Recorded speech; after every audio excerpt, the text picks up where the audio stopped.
G'day viewers. Oh, it's Michael here. Sorry for laughing, but I recently went over to my brother's for a day of racing and he mentioned how much he liked me saying, "G'day viewers." But I'm not sure if he was being genuine or just stirring me up. But this video actually involves my brother Andrew in a very, very difficult channel challenge.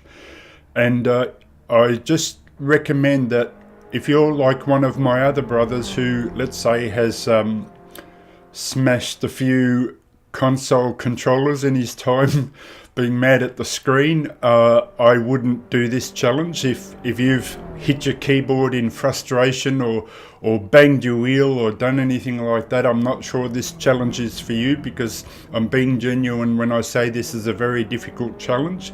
But if any of you are up for that difficulty, then let me explain the challenge for you. And now, I hope I don't offend him when I say this, but I believe Mike Smith and I, when we do our challenges, at least I do, we leave a little in the tank so there's somewhere to go. You know, it's not an absolute all-out challenge. That's probably both our goals is to have someone beat it so that we can try and beat it back.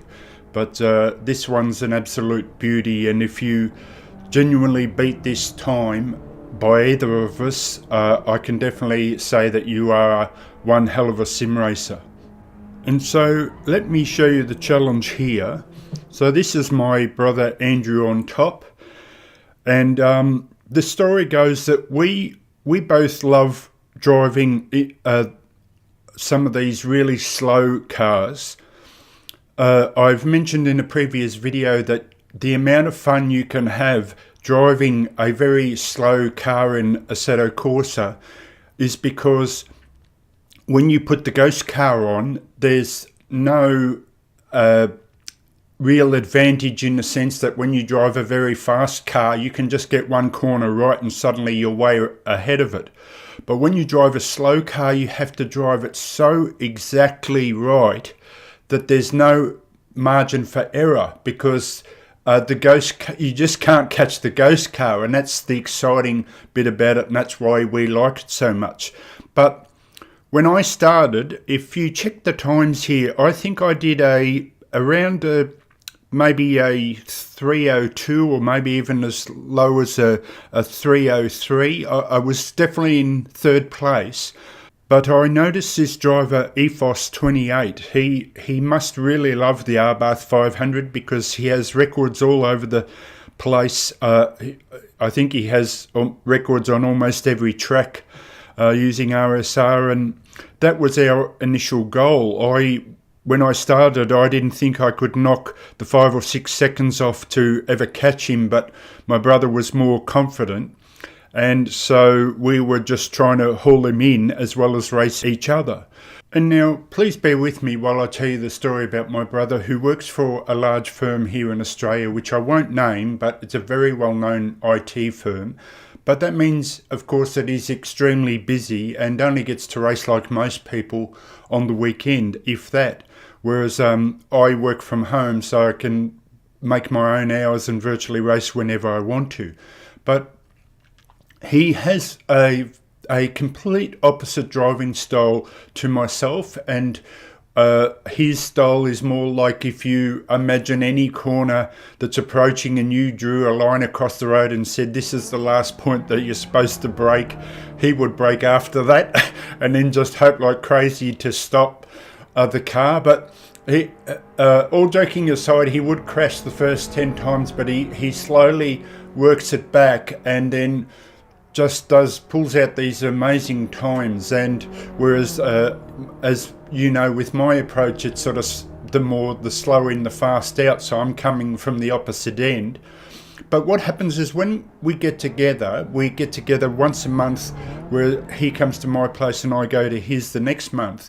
We watch each other's style and we slowly work out the best combination of how to take a corner. We usually try and pick tracks we don't know, and then we just go for it. But when he takes over or when I take over, we are both watching each other and we can see the complete opposite styles, and we slowly form this perfect lap because he works out how I take it better and I definitely work out how he takes it better.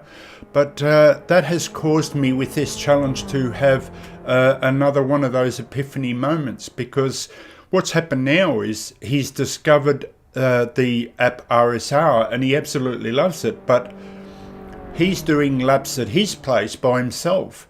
So it dawned on me with this challenge when I was trying to beat him that the truth is I had no one to bounce off. So I would tend to do the laps the same way, or sorry, not the laps, but the corners the same way. And my approach would never change. Was when he was here and I got to watch how he came in all guns a-blazing, I could see, oh, hang on, he's taking it from this different angle or this approach, and slowly adopt those better angles in my own lap, but with my approach of the slow in, the fast out. So I would genuinely beat him 50% of the time, but he is an outstanding racer. And I have, on my last visit to his place, I was actually showing him the Nürburgring track because he'd never raced it before. And I've got to say, with all those corners, that suits his style to the max. So if he ever spent the time to learn that track, I think he would blow me out of the water. And that's what happened with this challenge.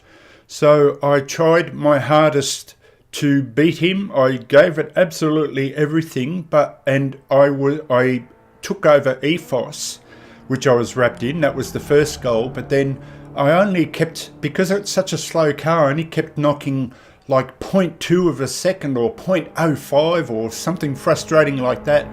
And I gave it everything I got, but the epiphany was that I had no one to bounce a different way to approach the corners off. So I realised that in the end, I just have to give this one to Andrew. He's the better driver. So although this is a single racer challenge, it's actually a single racer little brother challenge. So if you can beat either of our times, you are doing extremely well, because I swear this is a very, very difficult challenge. So only take it on if you feel that you really want a difficult challenge and you're happy to drive a slow car. A lot of people just aren't willing to do that, but it's an extremely exciting car to drive. Although it's very slow, it gives you the sense of a lot of power from that screaming motor point of view. So I highly recommend it.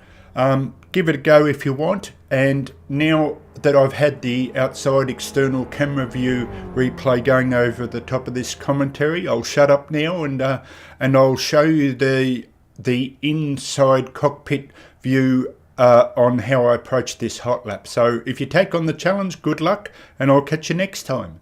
See ya.